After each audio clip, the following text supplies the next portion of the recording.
Welcome to another episode of the Fantasy Basketball PH podcast. Enjoy the show.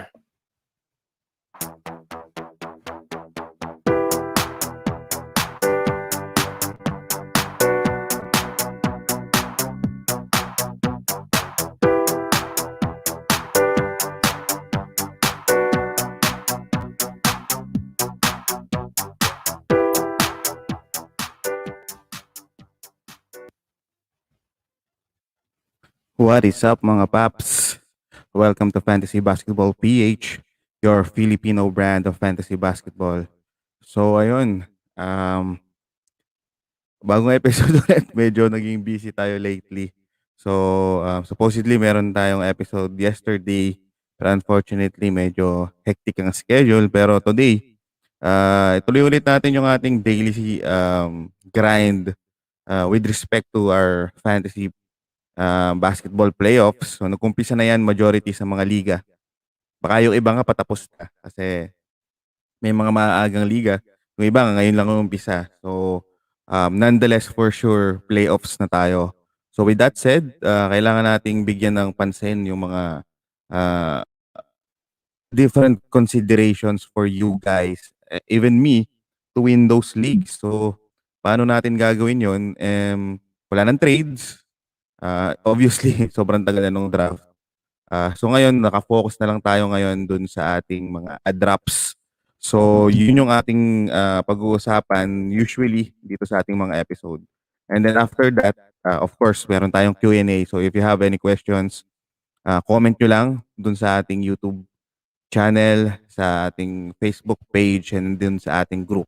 So sasagutin natin yan.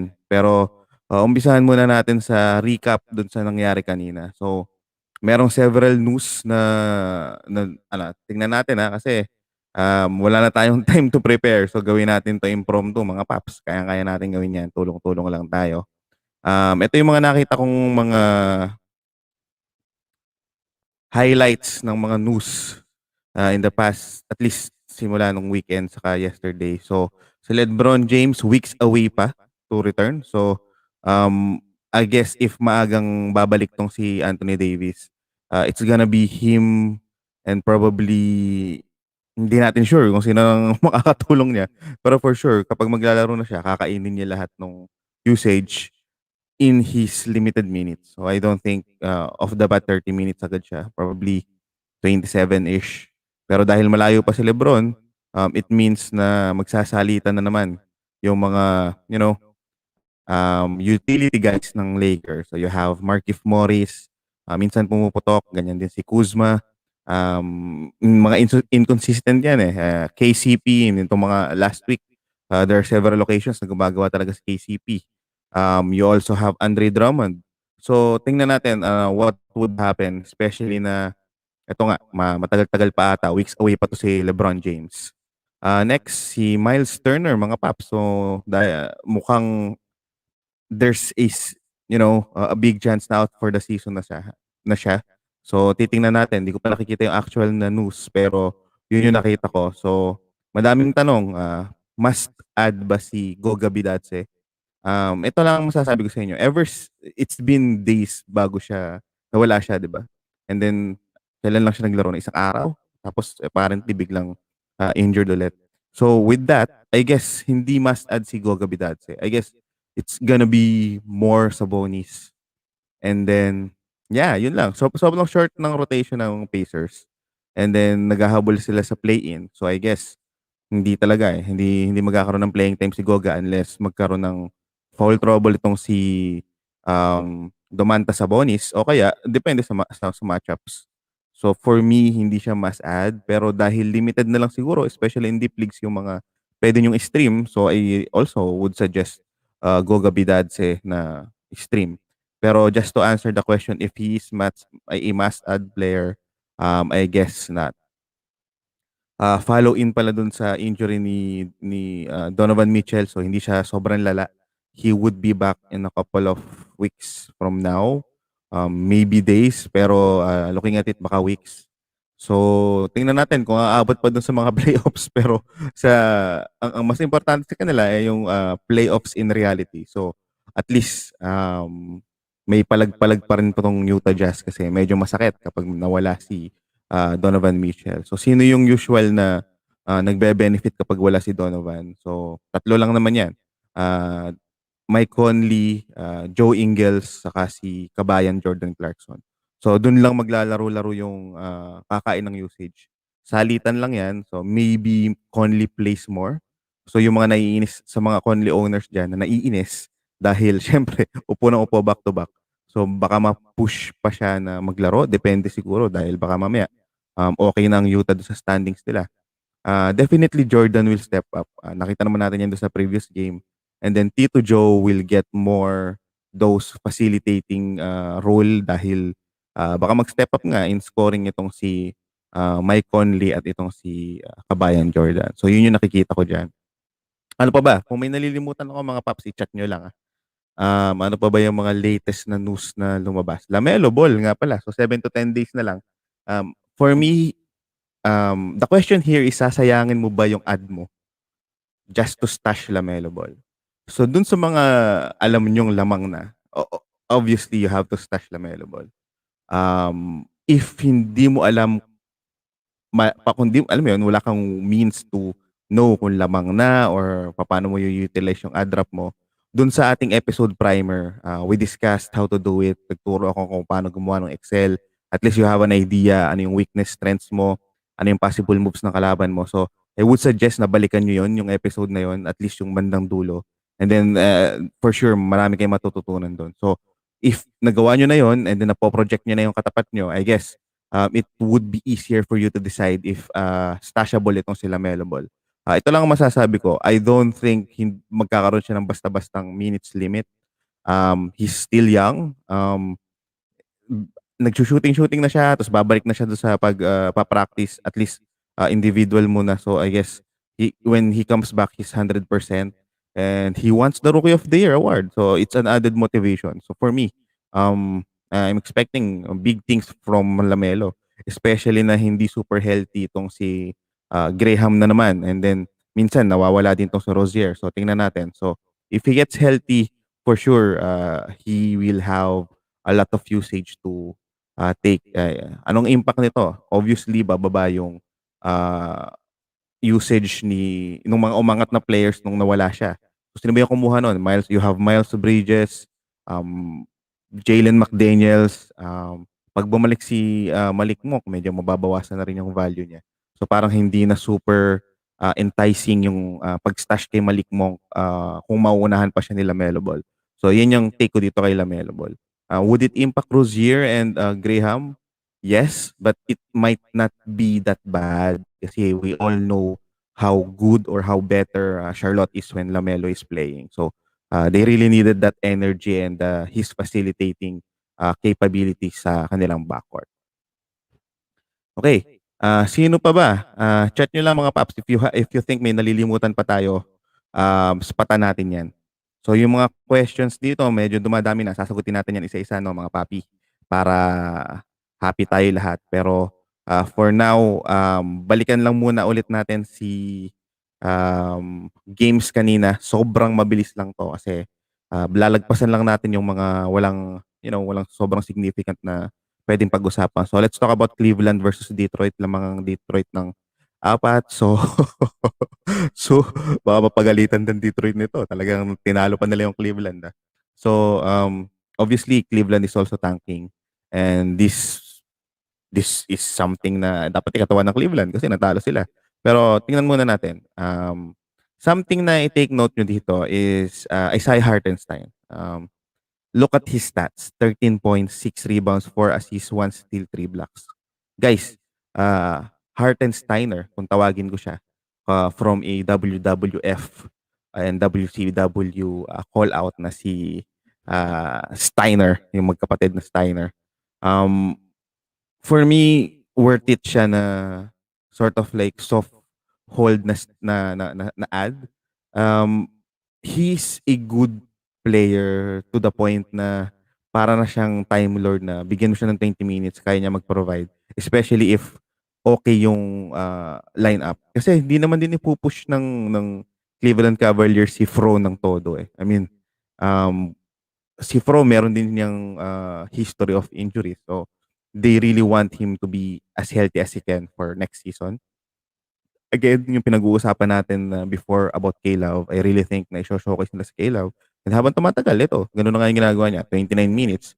Tapos nakatulong pa na out na naman itong si Larry Nance. I think Larry Nance is droppable. Yun lang nakita kong droppable dito. Si Kevin Love, sakyan nyo lang. Fro, it's a disappointing game pero sakyan nyo lang. Watch out for Wade if he gets minutes just in case may umupong iba.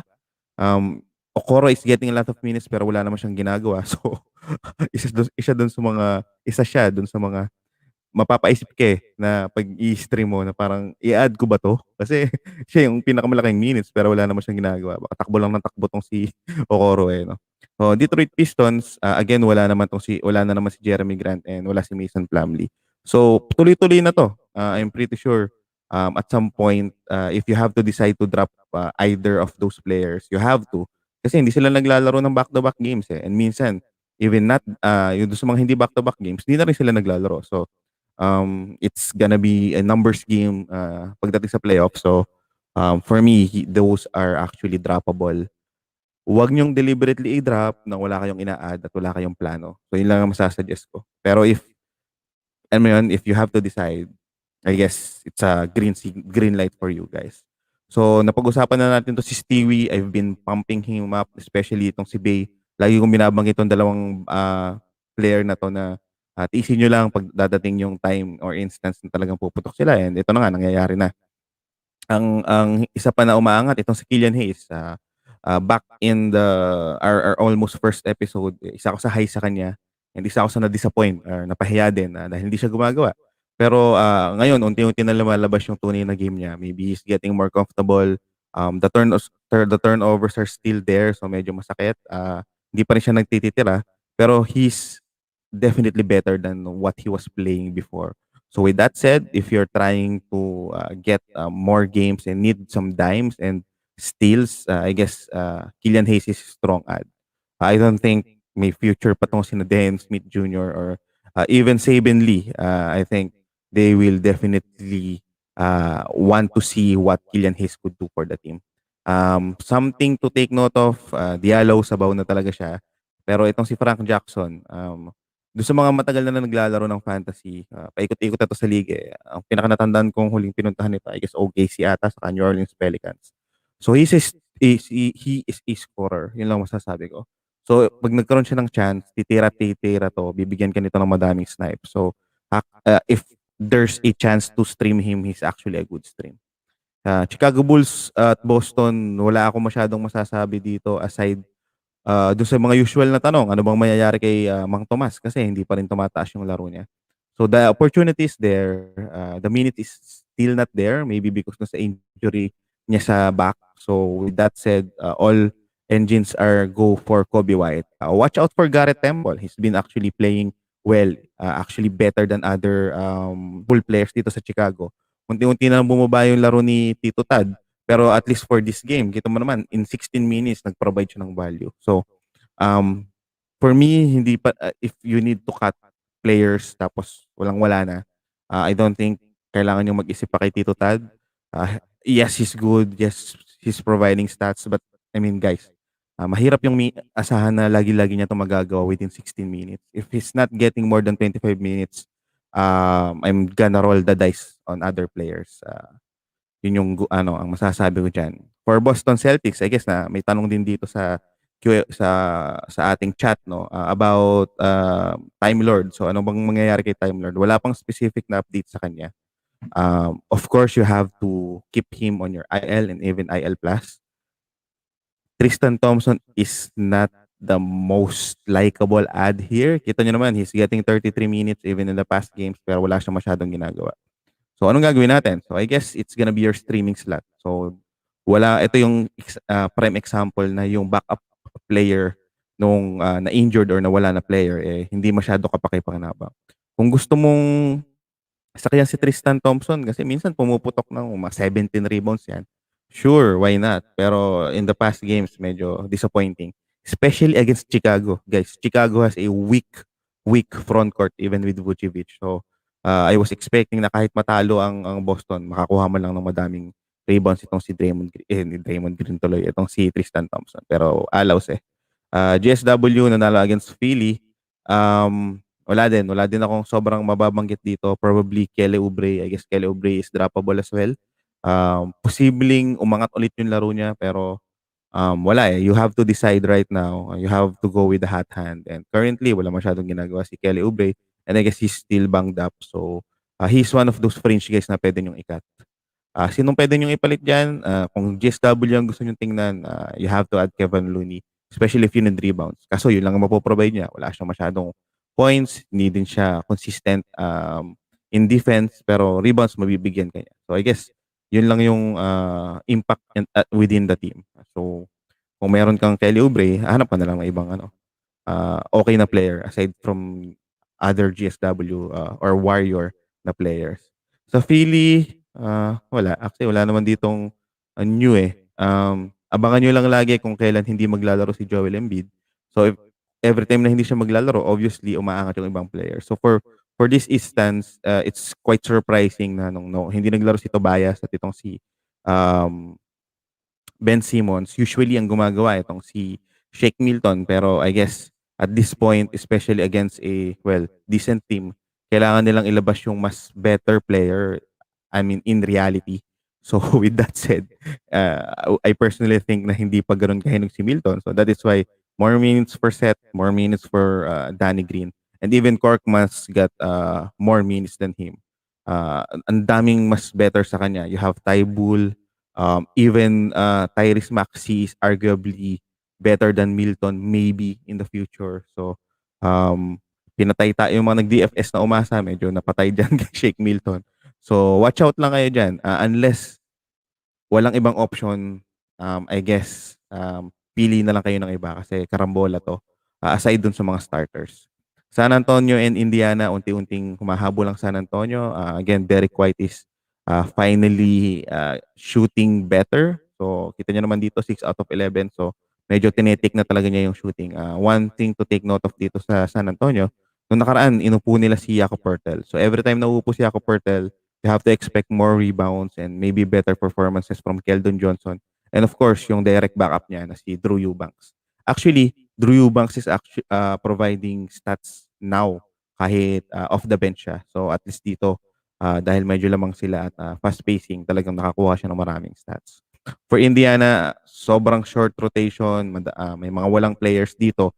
So pag mga ganitong instances, wala, karambola yan. Parang roleta ng kabalaran. So hindi natin mga kilala to, Brissett, sino pa ba mga pinalaro nila? Actually, walang sobrang super value dito sa laro kanina ng Indiana. So watch out for this type of games. Kasi syempre, kung daily to day ka, aabangan mo na lang yung mga katulad ni Goga. Kasi direct sila, beneficiary, especially kung wala tong si Domantas Sabonis saka si Miles Turner. Yun, na wala na, hindi natin alam kung sinong puputok sa kanila. So kung sino lang yung pinaka-available at direct backup, yun na yung gagamitin natin. Houston and Miami, panalo ang Miami. So Houston, as is, wala namang special mention dyan.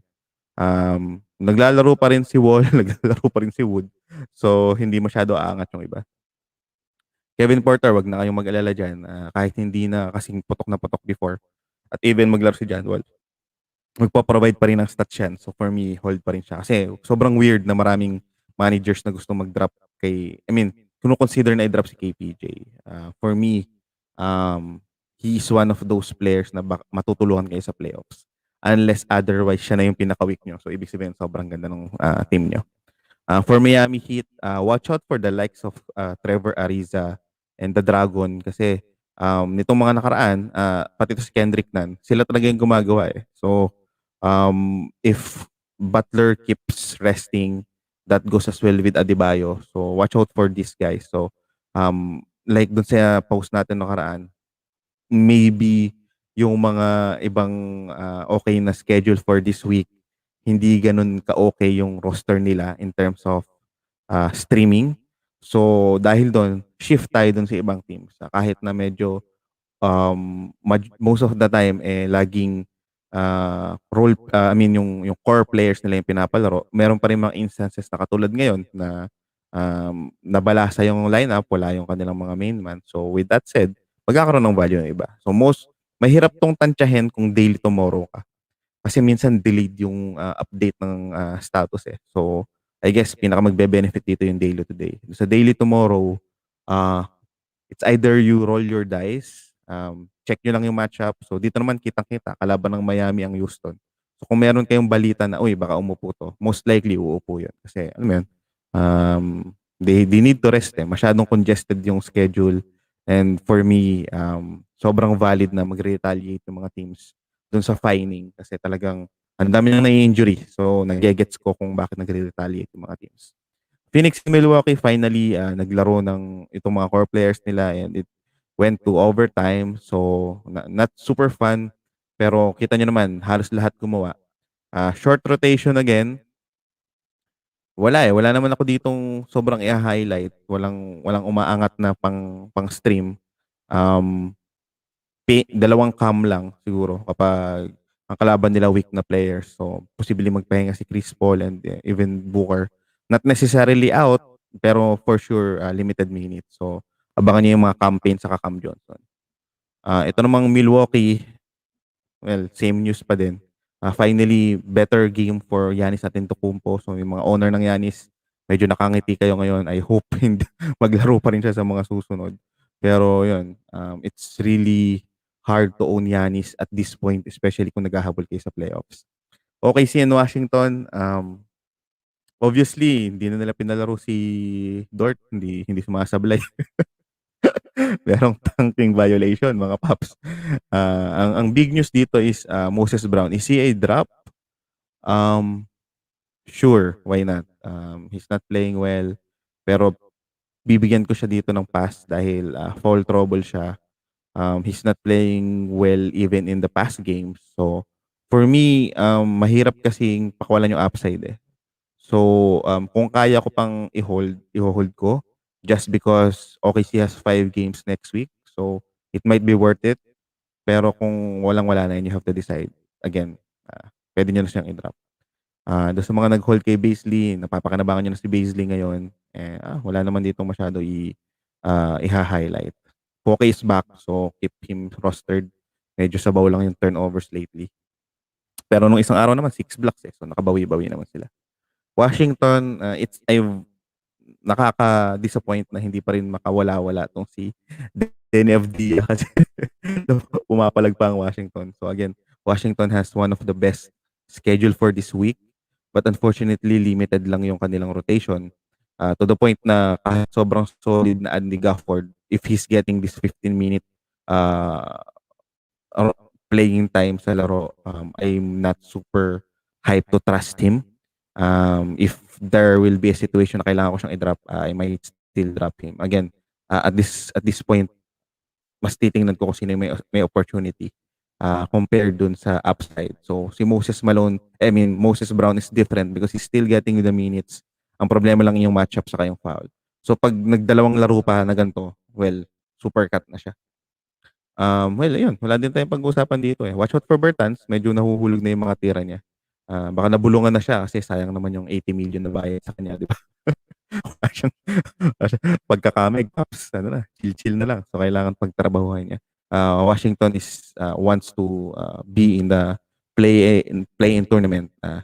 At least that's yun yung mukhang ginagawa nila kasi pinipilit nilang manalo kahit may iniinda si Bill, pinapalaro pa rin nila. So, yun yung, I guess it's safe to assume na ganun yung gagawin nila. For Memphis, Triple J, babalik na daw. So, ayokong umasa. Napagod na tayo mga paps. Pero kung in-stash nyo na siya ng matagal na, so abangan nyo na kung kailan siya maglalaro. I hope more minutes for him. Pero ang tingnan nyo dito sa Memphis is itong si Tillman, short term ad dahil wala si Jonas Valanciunas. He will be the big man of the future. That I'm sure. In Dynasty Leagues, I'm pretty excited with Xavier Tillman. Ang hindi ako excited ay dito kay Brandon Clark kasi they're with Triple J coming back tapos the emergence of slow-mo The emergence of Grayson Allen, hindi pa rin bumibitaw yung iba nilang mga guards like Bane, and Melton is playing well again now that he's healthy. It seems like Brandon Clark is one of those player that could be malaki yung magiging impact in Dynasty. Pero sa ngayon, again, wala eh. Sobrang balasado nitong Memphis. Ang may mga clear lang na rules dito is si Slomo, si Tillman at Valanciunas, depende kung sino available, Grayson Allen, Ja Morant, and then maybe Melton. Sobrang solid ang ginawa ni Melton dito. Sarap. Denver, ayun, wala. Denver is Denver. If you can add Will Barton, add him. Nung mga nakaraan, feeling ko sabaw lang yung laro. Pero ever since na-injury si Jamal Murray, isa siya doon sa ina-expect ko mag-step up eh. We all know how bakaw Konyo eh, no? How bakaw Will Barton is. Pero yun nga, totoo naman yun. Medyo bakaw talaga to si Will Barton. Hindi nagwo-workout nito mga nakaraan. So as you can see here, almost triple-double yung ginawa niya doon sa laro. A very close game against Memphis. So I hope magtuloy-tuloy. So kung may Will Barton ka, dapat masaya ka. For games ang Denver this week. And then lastly, Utah Jazz and LA Lakers. So ito na nga, doon sa ina-expect natin, gumagawa si Conley, gumagawa si Boyan, gumagawa si Ingles, saka si Clarkson. So yun lang, paikot-ikot lang. They will divide or assume all those Donovan Mitchell usage. LA Lakers na pag-usapan na rin natin kanina, wala akong super tiwala dito sa mga Laker. I still think na droppable tong si Harrell. Weird na marami pa rin nagtatry na i-hold siya. Wala, karambola to eh. Streamer at best. Hindi ako mag-hold na sobra. I was thinking to hold Drummond, pero wala eh, hindi din eh. So, ang pinaka may role talaga dito, yes, Drummond, why not? Pero for me, there are situations na pwede ko siyang i-cut. Pero ang hold mo dito, syempre AD na padating. Maybe Schroeder and Kuzma. And actually, yun lang. The rest, karambola na. I would like to trust THT kasi siya yung pinaka-skilled na wing. Pero hindi tayo coach ng players. So, I think he's better than Kuzma, to be honest. Pero wala, hindi siya na until magkaroon ng playing time, hindi talaga siya makapag-provide ng consistent na value.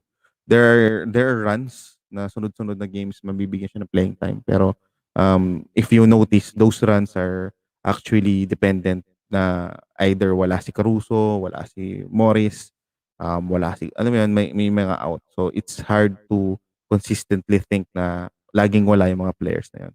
If that's the case, sure, let's trust the HT. If not, streamer at best. Ayun, so yun yung mga ating games kanina. And then ngayon, pasadasan naman natin yung mga schedule. So we are now in the Tuesday game. Ang may laro ay Orlando, New Orleans Pelicans, New York, Portland, Sacramento, Brooklyn, Charlotte, Atlanta, Clippers, and Minnesota. So ang tip ko sa inyo, we have several teams na may back-to-back.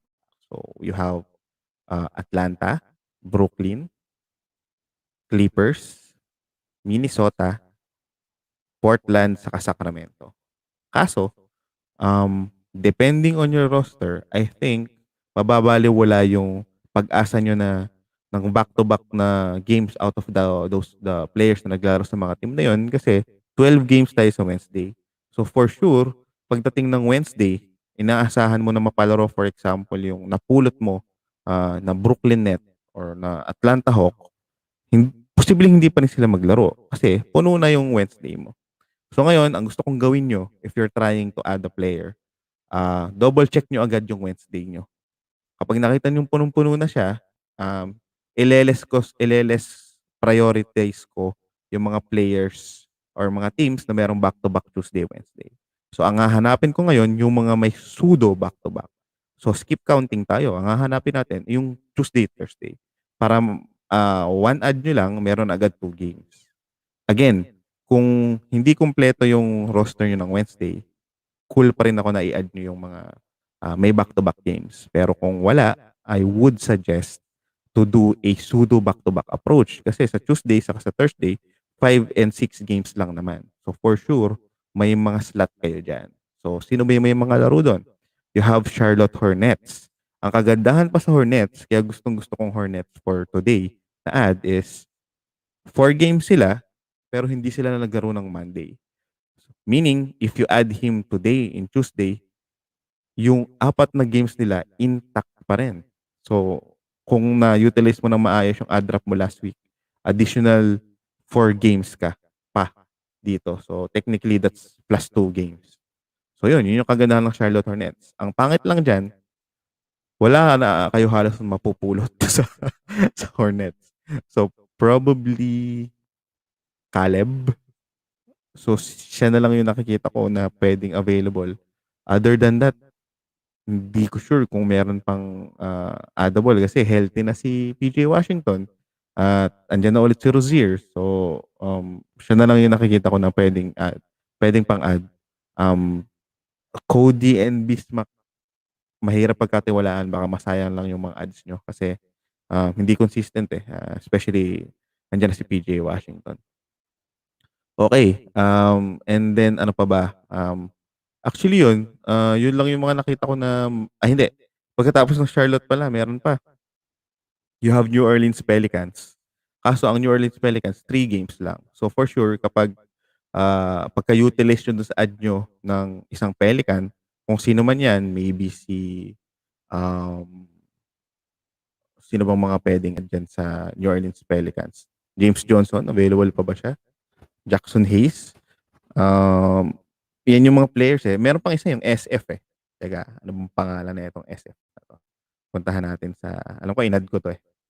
So, ito yung mga pwede nyo i-add kasi nga, merong sudo back-to-back na laro itong New Orleans Pelicans. Yun yung kagandahan sa kanya. Tapos 3 games pa. Pero dahil dulo pa yung isang game niyan, pagkatapos mag-back-to-back, i-drop nyo na. So, yun, si Marshall. So, pwede nyo i-add to. Is si Najee Marshall. He's getting consistent minutes. So, dahil meron siyang suto back-to-back na laro, para sa akin okay siya. Sino pa may suto back-to-back na laro dito? Double check natin. Orlando. Tama ba? Orlando Magic. Yep, Orlando Magic. So, Atlanta NOP. So, dahil umuupo si na Ennis, kung hindi na maglalaro itong their new captain, this boosts the value of Okiki. Also boost the value of Gary Harris. Also boost the value of Cole Anthony. So, yun yung mga options natin sa sudo back-to-back. So, other than that, kung hindi naman kayo interested to strategize in terms of adding those schedule-wise for adding streamers, di kung sino lang yung best available. So, syempre, standard-wise, 4 yung ads, 3 to 4 ads. And 7 games. So, for sure, kahit mag-add ka ngayon ng, hindi mo pag-iisipan kung sino lang yung best available, okay pa rin yan. Unless mag-a-add ka dun sa mga big slate, which is Wednesday. Wednesday lang yun yung madaming games eh. Aside from Wednesday, Thursday to Sunday, naglalaro lang from 6 games to 8 games. So, with that said, ibig sabihin, sobrang okay nung streaming natin for Thursday, Friday, Saturday, Sunday. So, ang titingnan natin doon yung mga back-to-back talaga. Kasi may chance na kung sino pupulutin mo during those times, ay makakapaglaro talaga. Ito lang yung special case, itong Tuesday, Wednesday. Kasi nga, punong-puno yung laro ng Wednesday. Okay? So, with that said, punta na tayo sa mga questions natin. Umpisahan natin dito sa kay Papi John. Sir, playoffs time. Medyo lugi sa number of games pero puro 3 games and 2 games ng players ko this week. Good idea ba na i-drop yung 2 Raptors players ko? OG and Flynn, kuha ko ng mas madaming games sa player. Yes, it's actually a good idea. And then, tingnan natin, no? Ang Toronto Raptors, ang tagal pa. So, Wednesday pa maglalaro. So, feeling ko, dapat, nung Monday pa lang, dinispatcha mo na yung mga Raptors players mo. Para pagdating ng Wednesday, pwede na ulit silang i-add. So, yun sana yung ginawa natin. Pero dahil hindi natin siya nagawa, so if you have better players to add, I would add them. Especially kung madaming games yung mapupukuhan nyo sa kanila. Papi Mark, anong tingin mo kay Harel? Droppable, Paps. Stream lang at best. Papi Michael, thanks sa tips, nakapasok sa semifinals. Uy, walang problema. Gawin mo lang yung yung ginawa natin sa Excel, makakatulong 'yan. Ito yung mga magagandang news na nakakatulong tayo for our mga kapantasya natin na makapasok sa playoffs. Nguyen drop Moses Brown for Whiteside this week and then pick up Moses again if he's still on the waiver. Sure. Especially next week, week 18, there are a lot of 4 games, pero there are several teams that has 5 games. And if I actually remember it right, I think OKC is one of them. So for next week, Dallas Mavericks, and OKC and then Toronto has 5 games. So I would agree to that logic if that's the best case scenario. And guys, nabanggit ko na to last time, dun sa mga kanina na nasabi niya, kung idadrop na doon niya yung OG Anunoby and all. So ngayon, ito ngayong case. Next week, babawi ang Toronto. 5 games sila. So ang diskarte dyan, mga paps, una, obserbahan natin kung magko-comply ba ang Toronto dun sa pagpapalaro ng mga players. Kasi baliwala kahit i-add natin yung mga Lowry na OG kasi pinapahinga sila eh. Pero 5 games yon. So worst comes to worst, maglalaro ng 3 yung mga Toronto Raptors. So ang suggestion ko, pagdating ng last game ng Toronto, which is the tingnan natin, Saturday. So pag maglalaro na sila against New York, I think it's a good idea to add a Toronto Raptor, especially Malaki Flynn. Kasi for me, he's the safest add among the available Toronto Raptors. Of course, FVV is better than him. Kyle Lowry is better than him. OG Anunoby and Pascal Siakam is better than him. But given na nagpapahinga sila, so I would rather have Malaki Flynn. So siya yung priority ko and then sunod na yung mga 4 players ng Toronto Raptors. So again, sa Saturday, i-add nyo na yan. Kasi pagdating ng Monday, Tuesday ng week 18, back-to-back games agad ng Toronto. So yun yung diskarte sa mga Toronto Raptors. Renald, thoughts on Larry Nance, mawawala ba siya matagal? I'm not sure kung mawawala siya ng matagal, pero ang masasabi ko lang, wala na silang motivation to push him to play as fast as he can. So, with that said, in limited minutes pa siya, ang daming na-lose na weight. So, I think you have to check for other options na. And yep, feeling ko fringe gay na siya and droppable na. Sir, si Lillard ba matagal kaya injury? Una, wala pa kasing sobrang clear na update for Lillard's injury. I don't think sobrang lala nun. Pero I still think na magiging cautious na sila for Damian Lillard. Nakatulong pa doon yung pagkuha nila kay Norman Powell. So I'm expecting better games for Norman Powell moving forward, especially habang wala si Lillard. So wala nang incentive na i-push pa si Lillard eh. I know Lillard is a very sort of like sabihin na nating durable player. Pero they are durable until they aren't. Eh. So they have a better season this season. Ang daming okay na teams na medyo injured na. They have a really good chance in the West despite losing CJ and Nurk in the first half of the season. So I think it won't be smart if papalorin nila ng hilaw pa or hindi pa super healthy itong si Lillard. So that's bad news for us fantasy players. Wala tayong magagawa. I-ano na lang, lagyan nyo lang sa IL. Mahirap siyang i-drop basta-basta kasi hindi natin alam, bigla na lang maglalaro yan eh. Kay Lowry and Dragon, yun nga. Medyo na-discuss na natin yung si Dragic at si Kay Lowry nung pinag-usapan natin yung Miami sa yung Toronto. Ben Simmons and Lillard na napag-usapan na rin naman kanina yan. Yung mga injury na yan, wala tayong magagawa. We have to wait for the news. Nangyayari talaga yan. Actually, dagdag niyo pa yung posibilidad na hindi makapaglaro yung or magkaroon ng postponed na games dahil dun sa trial. Kasi wala eh. Itong season na to medyo talaga. Medyo maraming surprises. So we have to be ready. That's why you have to utilize your ad drops and streaming strategy very, very well. Will Time Lord play back to back? If he's healthy, he should. They really need Time Lord. Kita niyo naman anong nangyayari sa sa Boston Celtics kapag wala si Time Lord. Ang masasabi ko lang, if if he's healthy, maglalaro siya 100%. If hindi, yung alanganin, he might not play. Pero at least, kahit maglaro siya ng isa lang out of dun sa dalawa, I think he's still rosterable. Raptors rotation for week 18. Will Siakam, Lowry play at least for 5 games or still more Flynn, Boucher, and Birch? Based on the sa previous, medyo nasagot na natin to pero based na sa previous rotation nila, mukhang matapang talagang Toronto at iupot nila yung mga players nila kahit na mag-fine. So they are making a statement. Again, naniniwala din ako sa mga teams na to kasi maraming nagiging nasasakripisyo na players, especially sa injury dahil nga sobrang compressed yung schedule. So if that's the case, they want these guys to be healthy just in case they do a big move off season. So I would rather have Flynn, Boucher, and Birch over Siakam, Lowry, and FVV, and even OG. Uh, ito, to answer your question, probably FVV is a drop. Pero itong si Hero sa si DFS, hindi ko siya masasabing drop kasi at this point, mag-stream na lang tayo na mag-stream eh. So, it's not a question na if players can be dropped eh.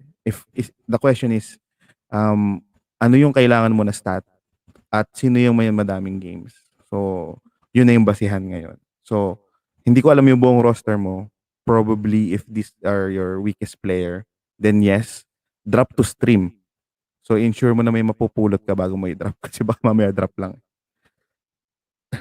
Ayun, na-explain ko na itong Malakay Flynn, Toronto Raptors in general, may strategy tayo dyan. Pagdating ng Friday, going to Saturday, add na natin. Kung kailangan yung, for sure, maraming teams na may mga Toronto na magdadrop. I'm pretty sure of that. Unless lamang sila. The moment na medyo dumikit yung kalaban nila, for sure, idadrop nila yan. Useless na ba ang pick up ng players ng teams na hindi napasok sa playoffs? Dapat nakalock na. So, guys, if ako mamaya ko pa i-update pero nag-lock na ako.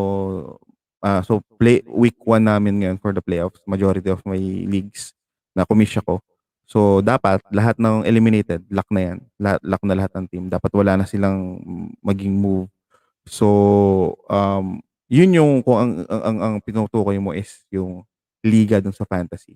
In reality, yung mga teams na hindi pasok sa playoffs, I guess, ano yan basahin mo lang yung rotation. So for example, Houston, hindi naman sila pasok sa playoffs. Sobrang clear cut naman ng rotation Kita mo naman kung sino yung mga naglalaro. Ang abangan mo na lang dyan, yung mga sobrang nagtatang. So merong mga teams kasi, katulad ng Detroit na sala sa init, sala sa lamig pa. Hindi pa sila nag-fully commit. So with that said, yung decision making if you have to cut players like Jeremy Grant and Mason Plumlee, mas mabigat compared dun sa ibang teams na nagtatank, di ba? So ang dapat magda-drive ng decision mo is number of games for that week. At syempre kung kaya ng team mo. Kasi syempre Jeremy Grant is still Jeremy Grant. Kung meron siyang 4 games ngayon tapos makakapaglaro siya ng dalawa, depende dun sa kung kailan niya lalaro yung dalawa. Posibleng makatulong pa rin sa iyo yun So I would still think na pwede pa siyang laruin. Pero this means na kailangan na nating observe yung mga teams na may back-to-back. So for example, Portland. Maganda example yan, Yusuf Nurkic. For week 17, ang Portland ay merong 4 games. Pero out of those 4 games, merong back-to-back na isa. So that's Tuesday, Wednesday. So we are not expecting Yusuf Nurkic to play doon sa isa dyan at out na nga siya ngayon. So maglalaro siya Denver, Memphis na lang. So for me, there is if kailangan na siyang may drop, I think you can drop him, si Nurkic. Alam niyo kung bakit? Dahil pagpasok ng week 18, so kung iisipin mo, ba't may dadrop si Nurkic? Meron pa siyang 3 games.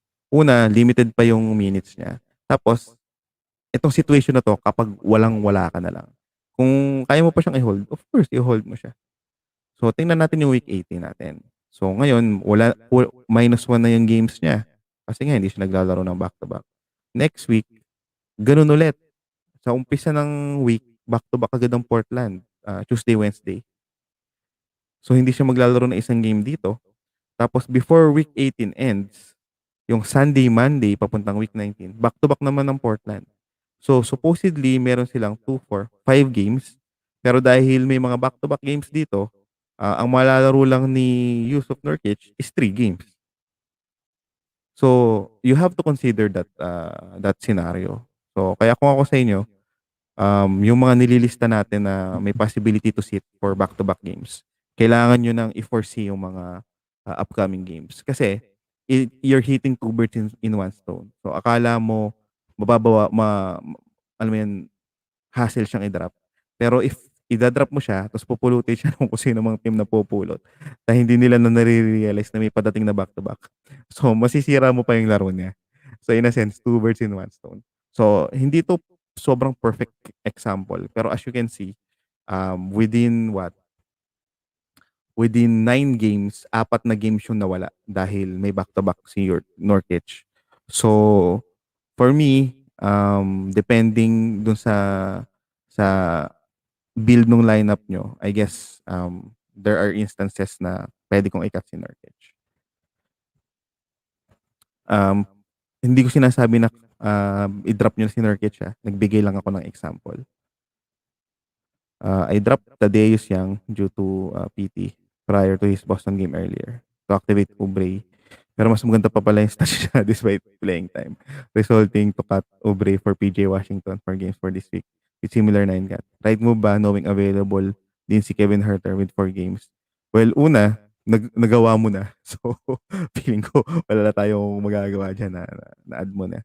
For me, okay ako kay PJ Washington. He's really a sort of top 50 to 70 player when he's healthy. Yun nga, nabanggit ko kanina kay Tito Tad. He's a good player, but he's not getting the minutes that he usually gets. So, it's something that concerns me. That goes as well with Kelly Oubre. So, I think you did a good job in your decision here. The Green Eaglet, who is better ad for next week? DFS or Flynn? Flynn, 5 games yung Toronto next week. So yun. And actually DFS, kung rot yung format, okay si DFS kasi nakakapag-bigay siya ng across the boards.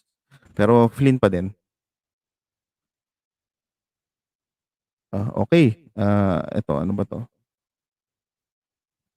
Last question. Who is better? Ayun, yun na pala yan. Dalawa. Parehas na question pala. So, Flynn yung kukunin ko dyan. So, if there are no questions, ayun, I think i-wrap up na natin tong episode na to. Tomorrow, dire-diretso na ulit tayo. Naging busy lang talaga tayo nung weekend.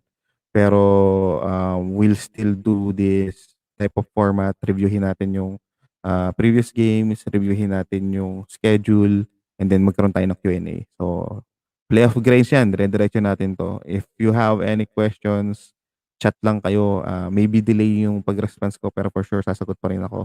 And then we have these kinds of episode na pwede natin pag-usapan ng live. So, basta mga paps, kailangan subscribe kayo dun sa YouTube para minsan kasi nade-delay yung pagla-live natin para magkaroon kayo ng notification. And then you get a chance to, talk about kung ano man yung mga questions nyo. Aight. So, if wala ng questions, like what I've said, like, subscribe, follow, share, and comment. We have YouTube channel, Spotify, Anchor, Google Podcast, Apple Podcast, and Stitcher. So, suporta lang mga papi if nakakatulong yung mga nilalabas nating content. Like dun sa isang comment kanina and dun sa mga nag-message sa page. Sobrang nakakataba ng puso yan. Maraming salamat sa tiwala at suporta yan. Gagalingan pa natin, especially next season. So, paghahandaan pa natin na makapaglabas ng content. And sobrang daming reference na pwede nyong pagkuhaan. So, I would still suggest you to check dun sa mga takes ng iba. Pero, yung personal takes natin, nilalabas pa rin natin yan, considering yung mga nangyayari. If you want to ask kung ano na nangyari sa mga liga ko, so marami na akong liga sa sabaw. Kasi wala umulan ng injury, hindi na nakabawi. Tapos medyo naging busy pa. Pero yun, may mga liga pa rin naman napasok tayo, and still going strong, and hopefully may manalo kahit ilan dun sa ating 12 na liga na nasalihan. Pero for us, fantasy players, good luck na lang mga paps. Sobrang kagulo ng mga nangyayari. You have to utilize your ad drops properly. Tapos kailangan lagi kayo nag-check ng updates, especially kung daily to day kayo. So yun yung masasabi ko. Kasi maraming value players na nakakalusot eh. Na ano mo yun, especially sa daily to mo kasi late yung mga update. So ano na to, rolling the dice na nung rolling the dice to. Especially kung number of games yung hahabulin mo. Always double check yung lineup nyo dahil baka puno yung players nyo, masayang yung back-to-back ads. If may mga gumagalaw pa sa liga nyo na mga out na i-report nyo sa commish nyo, dapat hindi. Dapat nakalak na lahat ng mga talo. And then ano pa ba yung mga consideration? Wala. Pag inabot tayo ng mga postponed na games dahil sa trial nga or kung saan man dahilan, wala nang solusyon doon. Yun yung mga bagay na hindi natin kayang i-project or i-predict. Hindi din natin, out of hand din natin yung mga ganong bagay. So, it's gonna be a interesting. Hindi naman hard, hindi naman hassle. Pero more of interesting playoffs for this season. Ayun. Thank you so much mga papi. Hanggang bukas ulit. Bye-bye.